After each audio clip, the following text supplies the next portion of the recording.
Paquetá acabou ficando muito isolado lá do lado direito, sem participar. O Emerson Royal não se aproximou. E o Paquetá é um jogador de costura, né? Só um detalhe, de muita velocidade, os zagueiros do Flamengo não estão chegando. O Arrascaeta não está conseguindo fazer essa pressão. O Pedro, que estava fazendo o melhor. Natureza, mas já não faz por natureza. Exatamente. O Paquetá estava com dificuldade contra o Vasco pelo Campeonato Carioca, venceu por 1-0. De lá para cá foram 6 jogos e o Flamengo tomou 9 gols. Para uma defesa tão boa e tão qualificada como é a do Flamengo, é algo anormal. Dá para colocar apenas na conta de repente, da deficiência no preparo físico dos jogadores que ainda não atingiram o seu ponto ideal ou início de temporada? A que você atribui esse fator defensivo? Ana, boa noite, bem-vindo ao Troca. Tudo bem, Diniz? Tudo ótimo. Beli, Abel, muito feliz em encontrá-lo aqui agora na bancada, né? Estou aqui com 2 colegas da época de reportagem, agora aqui na bancada. 2 colegas tempos. Muito respeitosos e carinhosos, assim. Sou muito fã de vocês, Abel. É isso, nós que somos fãs. Prazer é meu, obrigado. Diniz, agora sim, vamos lá. Acho que muitas coisas, fazendo uma cronologia do que aconteceu no jogo, né? A entrevista do Jair Ventura no pré-jogo, quando o Vitória chega, ele fala assim, a gente vai atacar o Flamengo, vai jogar com um zagueiro só e o Kaiser vai ser o titular. Depois mais 4 até pegar o Lanús, mas eu queria saber desses 3 setores, qual você vai ter que suar um pouco mais para poder arrumar e ajeitar. Obrigado. Não, a gente treina todos os setores juntos, depois, claro, existem os treinos setoriais e tudo mais, que eu passo todo o conteúdo sempre durante toda a semana e a nossa evolução é coletiva, né? Sempre penso em corrigir todos os setores do campo e também de profundidade. Não conseguimos, então isso nos empurrou cada vez mais. Você já tinha utilizado nas primeiras partidas, queria que você fizesse uma avaliação do jogador. Bom, o Paquetá, para deixar claro, né, quando optamos por trazer o Paquetá, sempre pensamos para que ele pudesse jogar na meia. Quando o Paquetá veio, tínhamos 6 volantes, agora com a saída do Alan temos 5. Não precisávamos de volante para esse elenco, não precisávamos dessa posição em concreto e pensamos nele para meia. Ele está jogando na meia direita, a posição que ele jogou e joga no West Ham, jogou em todos os lugares vai precisar marcar como um extremo, mas hoje eu tentei fazer com que o modelo fosse para que ele pudesse pressionar alto, não conseguimos encaixar nossa pressão muito pela perda da nossa bola e ele acabou sofrendo mais do que eu esperava, né? E acabou tocando menos na bola do que eu queria. Mas é isso, uma evolução constante, ele vai se soltar, o jogador com uma qualidade tremenda e eu tenho certeza que ele vai voltar ao nível dele. Boa noite, Felipe. Léo José do Coluna do Fla. Ainda seguindo nessa questão do Paquetá, tanto no West Ham quanto na seleção, o Paquetá ele jogou ali de segundo volante, tendo todo o ataque de frente para ele, um cara que tinha toda a visão de jogo. E, inclusive, foi dessa forma que ele jogou contra o Sampaio, né? Hoje ele jogou pela direita, fazendo essa função de ponta que você, inclusive, falou que ele volta para marcar algumas vezes. Como que você enxerga como que você faz essa comparação? O Paquetá, ele é melhor jogando de frente para os companheiros de ataque ou atuando pela ponta? Não, ele não joga de ponta, ele joga de meia. É claro, ele marca de ponta, que é diferente. Ele joga de meia comigo, como se fosse na mesma função que ele jogava no West Ham, que era como um interior, um meia no 4-3-3. Simplesmente que desse lado hoje tínhamos o Royal como o jogador na ala, né? E como eu repito, eu jogo com 2 volantes lado a lado normalmente e não precisávamos de volante, precisávamos de meia e ele foi escolhido para vir aqui como meia. Professor Felipe, boa noite. Ícaro Caldas. Queria que você explicasse um pouco sobre o Vitória hoje veio com linha de 4 no 4-3-3 e o Kaique marcando individual no Arrascaeta. Você esperava isso? Você não esperava? No bloco baixo, Vitória continuava fazendo sua linha de 5. Você foi surpreendido ou não? E quais dificuldades que o Vitória fez para a sua equipe? Obrigado. Bom, eu esperava a linha de 5, esse 5-2-3, 5-4-1 do Vitória. Eu esperava que fossem menos pressionantes, foram bem impressionantes, até mesmo pelas condições do campo. Eu acho que isso deu certa confiança para eles saltarem mais na pressão. E sempre o Arrasca joga com marcação individual praticamente o ano inteiro.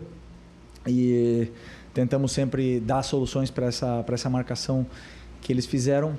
Mas, como eu falei, esse tipo de marcação individual, onde entra todos os adversários dentro do nosso campo, o espaço está sempre na profundidade e aí que no segundo tempo corrigimos esse detalhe e o time já conseguiu sair mais dessa pressão do Vitória e fazer ele jogar perto da área deles.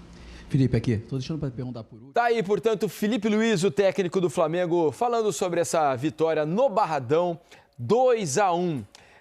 O Felipe ressaltou a dificuldade que o Flamengo teve aí na saída de bola, né? Algo que a gente vinha tratando aqui com a Ana Thaís Matos e também com o Paulo Nunes, e ele colocou muito na conta do gramado, né?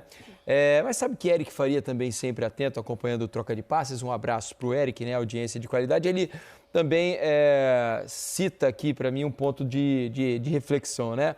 Hoje começaram às vezes eu acho que o Cruzeiro pode jogar pra frente. E Paquetá. Paquetá fazendo a função do lado. O Felipe Luiz até falou agora há pouco aqui que vai exigir dele que ele acompanhe o lateral. Hoje não conseguiu fazer, algo que não aconteceu. O Paquetá acabou ficando muito isolado lá do lado direito, sem participar. O Emerson Royal não se aproximou. E o Paquetá é um jogador de costura, né? Só um detalhezinho. E ele acabou não tendo parceiros ali também, né? Um detalhe que é importante em cima do que a gente está falando. O Juliano, né, o nosso repórter que estava lá. Isso, Juliano Lima. Ele falou, no começo do segundo tempo, ele falou, olha, o Felipe Luiz falou agora há pouco para jogarem mais pelo lado esquerdo com o Cebolinha. Então, um pedido dele. E foi o que aconteceu, pelo menos porque eu vi no jogo. Sim. Né? Inclusive o primeiro gol. Tempo, primeiro gol, na verdade, vem do lado direito com o Pedro, passa pelo Arrascaeta, vai no Cebolinha e o Cebolinha faz aquela bela jogada pro gol do Pulgar. Mas, resumindo, todo mundo sabe a qualidade técnica, o que o Paquetá é, a qualidade que ele tem, o que ele é capaz de fazer. Mas, realmente, acho que ele ainda está buscando o lugar dele, tentando entrosar e você tem razão, o Flamengo pouco jogou por ele. Mas ele acabou sendo substituído, acho que ele era para ser substituído mesmo, e o Felipe Luiz vai ter que trabalhar em cima disso. Ele usou uma frase, o Felipe Luiz, não estamos conseguindo controlar o jogo com bola. Mas foi só hoje, por causa do gramado que ele está falando, ou isso já aconteceu em outros jogos? Acho que já aconteceu em outros jogos do Flamengo ter dificuldade. Talvez não tanto quanto teve hoje. Curioso que, por exemplo, eu já disse aqui no Troca de Passes algumas vezes, antes do Paquetá vir ao Flamengo, né? Quando a gente falava sobre Paquetá na seleção brasileira. Eu acho o Paquetá como um meia, um bom jogador, mas como um número 8, eu acho ele diferente. Eu acho que ele é um jogador muito melhor como 8 do que como um jogador aberto pelo lado como ele jogou hoje, um meia pelo lado direito ou como um 10. Eu acho que ele faz mais diferença como 8, inclusive na seleção brasileira. E hoje ele jogou como meia aberto pela direita. Eu acho que ele participa mais do jogo, ele pode ser mais influente jogando por dentro, né? Onde ele tem um bom chute. O Paquetá ele tem uma boa pegada, ele é um jogador de força física, é um jogador de fazer o vai e vem bem. Ele é um pifador, né? Como dizem ali, né? Um cara capaz de colocar companheiros em boa situação para fazer os gols. E eu acho que do lado do campo onde ele jogou hoje, ele fica menos influente. Mas é só uma impressão minha. Eu queria ouvir vocês sobre isso, Beli. Se eu não estou enganada, no jogo contra o Internacional, o Paquetá ele começa a partida também um pouco mais aberto pelo lado direito e em determinado momento ainda do primeiro tempo ele vira para o Felipe Luiz, ele vai até o banco e fala: Felipe, eu vou começar a flutuar, porque por aqui o jogo não está funcionando para mim.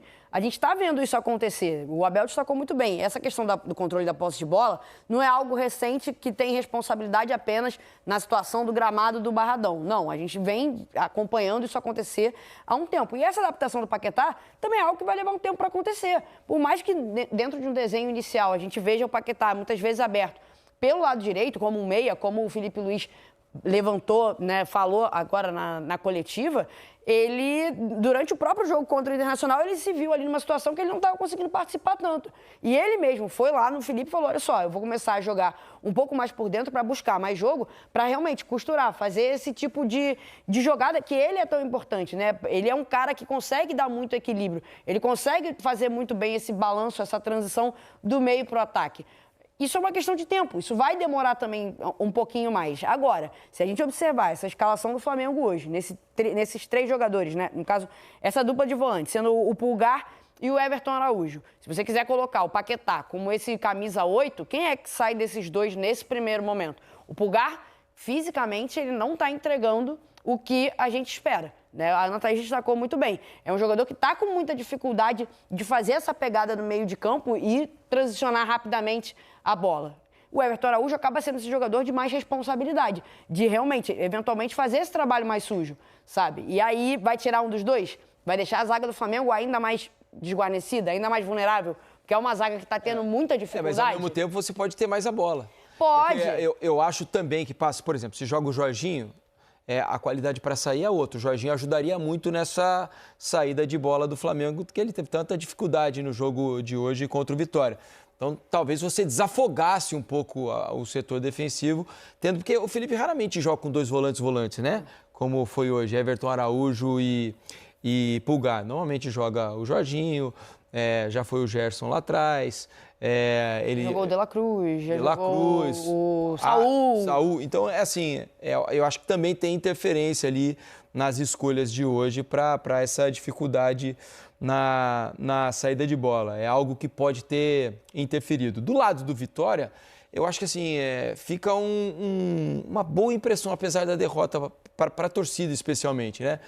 Porque se o Vitória jogar o que jogou contra o Flamengo hoje, né, especialmente nos jogos em casa, no Barradão, vai ser difícil os adversários vencerem o Vitória lá, né?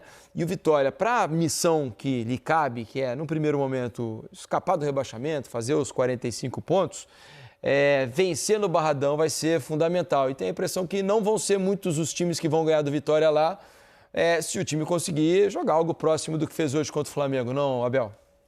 Sim. E em cima da sua pergunta aí do que disse o Felipe Luiz, que o Felipe Luiz falou assim, a gente tomou o gol no momento que a gente estava muito bem. Então, o que o Jair Ventura vai falar? O segundo gol que ele toma. Estava jogando mal o Vitória? Não, o Vitória estava em cima do Flamengo. Isso ali, que o Felipe Luiz... Aliás, o segundo gol é inadmissível. O gol que o Vitória toma, né? Só dava Vitória.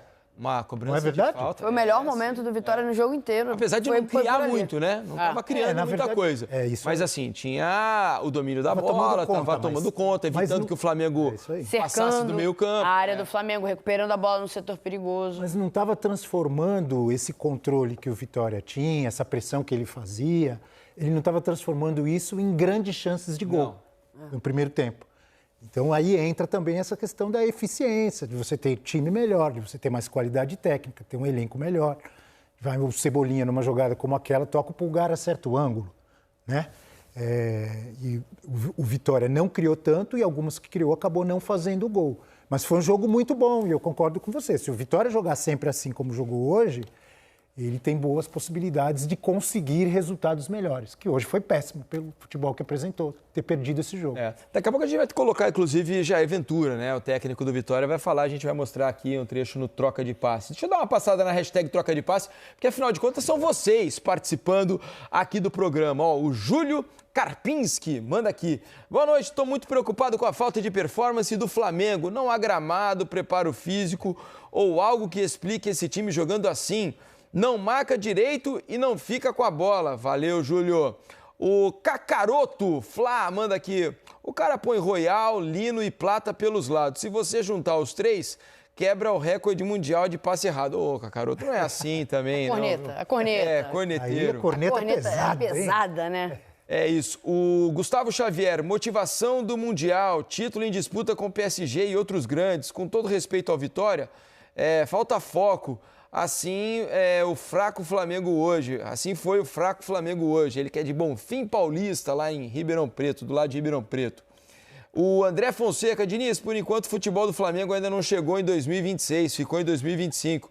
Felipe Luiz tem que colocar o time no trilho novamente.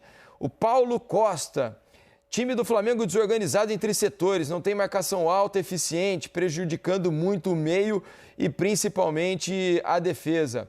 O Caluf manda aqui. E a produtividade do Paquetá? A gente falou aqui, hoje não jogou bem, mas tinha jogado bem contra o Sampaio Corrêa, né? Claro que tem a diferença do adversário. Cláudio Aldrigues, finalmente repetiram e mostraram que não estava impedido. Ele está falando do lance do Vitória, né? O Renato Kaiser, no gol marcado pelo Vitória. Não estava impedido, ele sai do campo de defesa. Vamos mostrar os lances duvidosos aí, né? Pelo menos alguns lances que a gente separou. E aí, gostou desse vídeo? Então não esquece de deixar o seu like, de se inscrever no canal, de hypar esse vídeo. E até o próximo vídeo.